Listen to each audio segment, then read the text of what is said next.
Hi các bạn, chào mừng các bạn đến với kênh Đinh Lăng Food and Horror trong chương trình kể chuyện ma của Tân ngày hôm nay ha. Hôm nay Tân muốn kể các bạn một câu chuyện về những người thể loại người mà họ sử dụng chuyện ma, chuyện tâm linh để mà họ thu hút cái người mê tâm linh đến với cái cơ sở kinh doanh của họ. Thì nó có nhiều cơ sở kinh doanh cần phải thu hút tâm linh lắm. Ví dụ như bán tượng Phật nè, ví dụ như bán đồ phong thủy nè, hay hoặc giả là làm YouTube chẳng hạn. Thì các bạn biết á, tâm linh là một trong những cái đề tài mà bao nhiêu thập kỷ, bao nhiêu hàng trăm thế kỷ đi nữa thì nó vẫn thu hút cái người nghe. Tại vì người ta vẫn chưa có xác định được trên đời này có ma hay không đối với những người khoa học. Có nhiều người khoa học gia họ nghiên cứu, họ tìm ra được rất là nhiều điều bí ẩn, khám phá đằng sau những câu chuyện mê tín dị đoan. Nhưng mà đi đến một cái giai đoạn nào đó thì họ không còn nghiên cứu được nữa về những cái hiện tượng mà họ không hiểu nó là cái gì ở trong đời sống tâm linh. Cho nên đến bây giờ vẫn chưa một người nào khẳng định trên đời này có ma hay là không. Thì bên cạnh đó có rất nhiều người họ sử dụng cái đề tài này để mà họ thu hút người ta chú ý về họ. Thì câu chuyện này nó liên quan đến một cái người, người này là người Mỹ. Anh này anh là người Mỹ. Thì ảnh đi làm cái đề tài về tâm linh ở châu Á. Thì tại vì lúc đầu khi mà Tân làm cái kênh kể chuyện ma của Tân thì Tân cũng nghiên cứu và cũng trao đổi rất nhiều YouTuber ở các nước về đề tài tâm linh. Thì anh này cũng là một trong những người làm về điều đó. Nhưng mà khi Tân nói chuyện với ảnh thì Tân thấy ảnh là một người rất là gọi là rất là tin vào tâm linh của châu Á. Ảnh có thể không tin vào tâm linh của nước ngoài, nhưng mà ảnh qua bên châu Á, các cái nước như là Trung Quốc hay là Singapore hay là Indo hay là những nơi nào có người Hoa hoặc là người châu Á mình, ảnh tin tưởng vô cùng. Thì có một lần hẹn ra để mà gặp nhau nói chuyện và trao đổi về kỹ thuật. Thì lúc đó cũng hẹn ở Malaysia, tại vì đó là điểm đến của khá nhiều người làm YouTuber lúc đó. Thì Tân có dịp hỏi ảnh một cái điều là tại sao ảnh lại tin vào tâm linh của châu Á. Ảnh có bao giờ ảnh va chạm một cái câu chuyện nào để mà chia sẻ qua lại hay không. Thì bù lại Tân phải chia sẻ một câu chuyện của Tân cho ảnh mà Tân không được kể trên kênh của Tân. Thì hôm nay là câu chuyện của ảnh mà Tân kể trên kênh của mình, như đúng lời hứa của Tân với ảnh. Thì anh này đã hoạt động trước Tân là 3 năm. Ảnh hoạt động trước Tân 3 năm là ảnh đi khắp nơi, ảnh quay lại những địa điểm có ma, những nơi có ma, các thành phố mà ảnh có thể tới được, ở khắp nơi luôn, miễn sao ảnh xin được visa hay là điều kiện tiền bạc kinh tế để ảnh đi đến để ảnh quay. Thì các bạn biết cái địa điểm mà ảnh tới mà xảy ra cái sự việc câu chuyện này là ở Trung Quốc. Thì cũng như bao nhiêu quốc gia lớn khác, ngay cả Việt Nam cũng có, là khi mình search những địa điểm ma thì nó sẽ hiện ra khoảng 10 địa điểm ma nổi tiếng của quốc gia đó, hoặc là 25 địa điểm, thậm chí có thể lên tới 40 địa điểm ma nổi tiếng của cái quốc gia đó. Thì cái điều đó nó không hấp dẫn cái người nghe, cái người xem họ đã biết rồi. Cũng giống như Tân rất là may mắn trong cái series chuyện TK của mình thì nhiều người ta biết nhưng người ta không biết cái nội tình bên trong, cho nên là người ta mới chú ý, người ta nghe. Nhưng mà nếu như Tân kể những cái câu chuyện vòng vòng quanh đó nữa, những câu chuyện mà về những địa điểm ma của Sài Gòn thì chưa chắc người ta thích. Thì cái anh này anh cũng biết cái điều đó, cho nên khi qua Trung Quốc là anh tìm ngay một người bạn thân để mà dẫn đường đưa lối ảnh đến những nơi có địa điểm ma được đồn thổi nhưng không được xếp vào những cái chỗ mà nổi tiếng của Trung Quốc. Thì cái người bạn ảnh rất là cực trong cái chuyện đó, tại vì cái người bạn đó không phải là người mê tâm linh, nhưng mà người đó là người Trung Quốc, có thể chở ảnh đi này kia thì ảnh cũng trả cái chi phí mà đi lại cho cái người đó. Thì cái người đó hỏi rất là nhiều người thì vô tình lòi ra một cái chung cư, và cái chung cư này hiện tại bị bỏ hoang ở Trung Quốc. Thì nơi đây nổi tiếng với câu chuyện là người mẹ ma, và bà này là một trong những người rất là ghê.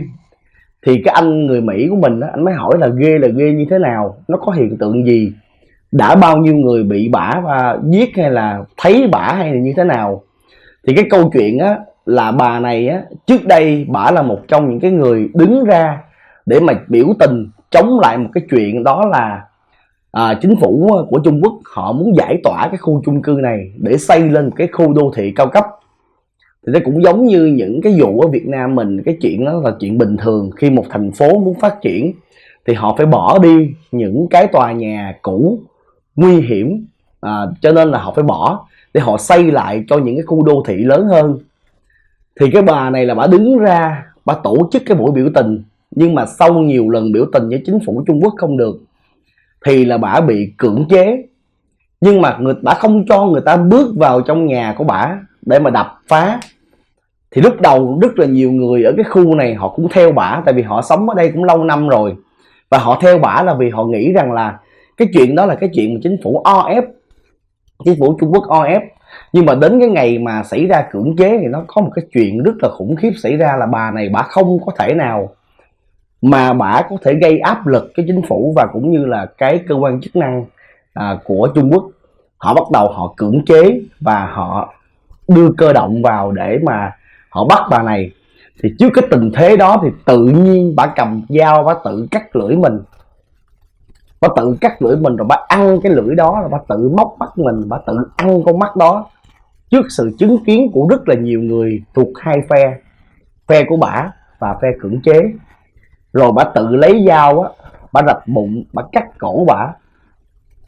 Người ta la hét, thấy cảnh người ta la hét rất là nhiều, và cái phe cưỡng chế người ta cũng không có nghĩ rằng là bà này bà điên đến mức độ như vậy. Và sau đó là bà chết ngay trước cửa nhà của bả. Thì cảnh sát bên Trung Quốc họ phải vào, họ dọn lại hiện trường. Và những cái người theo phe của bả lúc này coi như là người ta phải chấp nhận cái chuyện là người ta bỏ cái khu chung cư này người ta đi. Người ta bỏ đi là vì cái cảnh tượng nó ghê quá, và người ta biết rằng bà này sẽ trở thành quỷ dữ ở chỗ này. Thì các bạn biết, có thể người ta không đi vì bất cứ lý do gì, nhưng mà người ta sẽ đi khi mà ta biết rằng là ta phải sống chung với quỷ. Thì người ta không thể nào mà người ta sống lại ở đó được, người ta phải đi. Thì mọi người ở trong cái vùng này người ta bắt đầu dọn nhà, ta đi dần dần đó. Tại sao cái cuộc biểu tình nó không thành? Tại bả là người cầm đầu, ta dọn đi. Thì có những hộ ta đi chưa có kịp đó, tại vì đồ đạc của người ta còn nhiều, hoặc là ta chưa giải quyết được cái nơi ta sống, thì chính phủ Trung Quốc người ta cũng không có ép. Có nghĩa là bạn có động thái dọn đi rồi là người ta không có ép bạn, thậm chí người ta hỗ trợ bạn để mà dọn đi đó.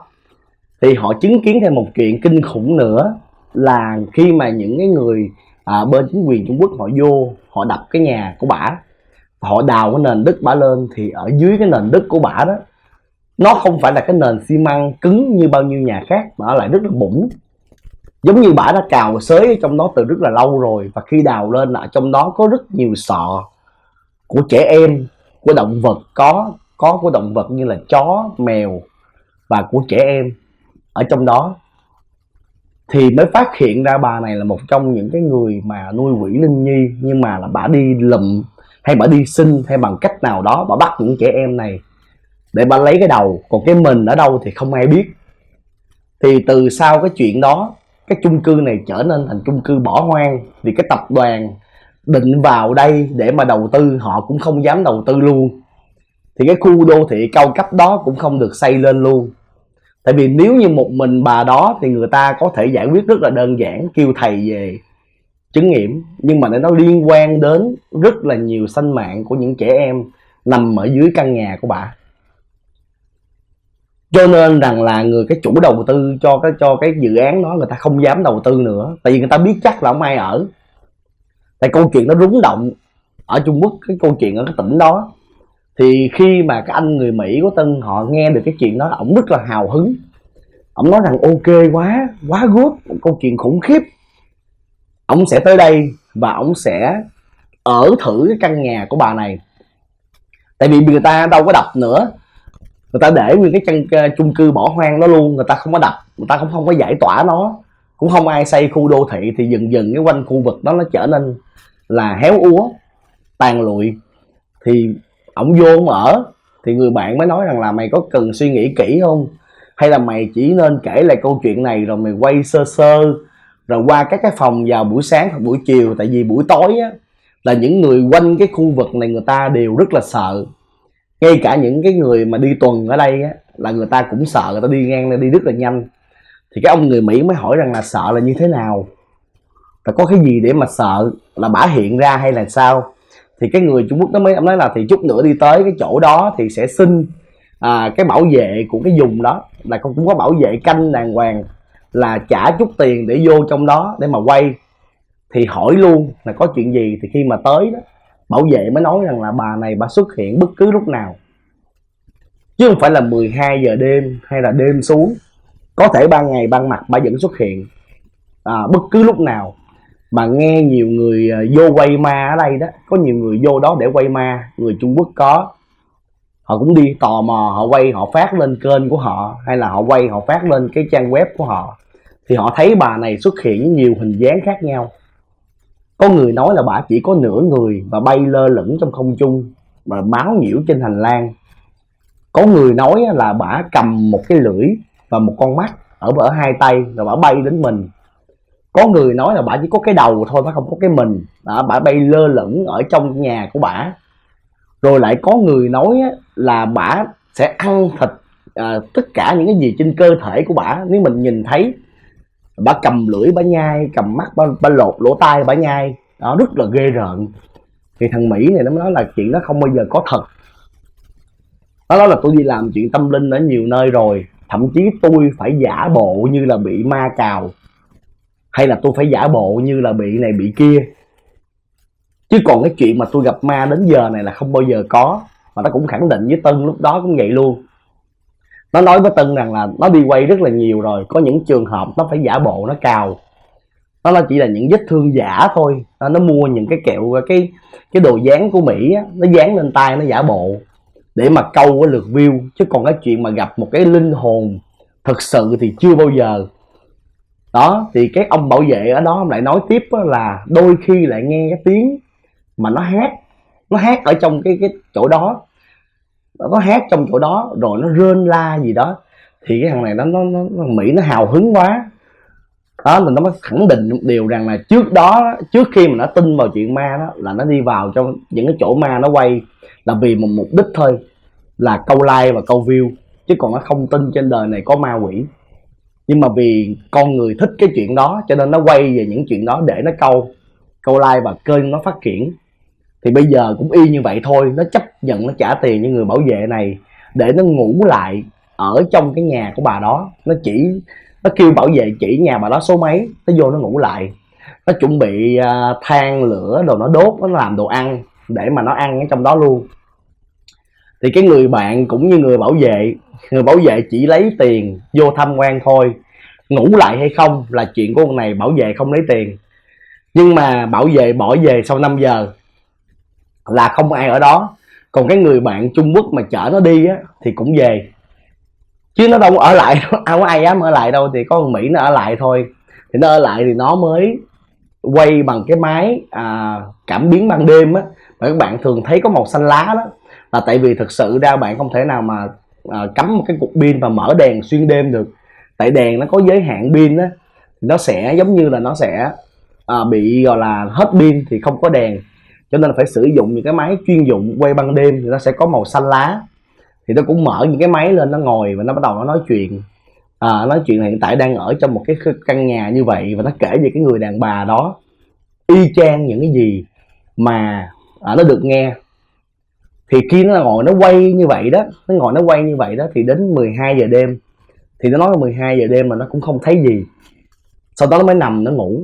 Nó nằm nó ngủ thì lúc đó là nó không có đi vô trong cái nhà nó ngủ, là vì nó nói rằng trong nhà nó bị người ta cào xới lên hết rồi, và ở trong nó rất là ẩm ướt và có cả chuột cũng như là những con côn trùng. Thì nó dọn cái nền xi măng ở ngoài cái tòa chung cư Bảo Quang đó, nó ngủ thì nó tiện hơn, thì nó mới dọn kế đống lửa nó ngủ.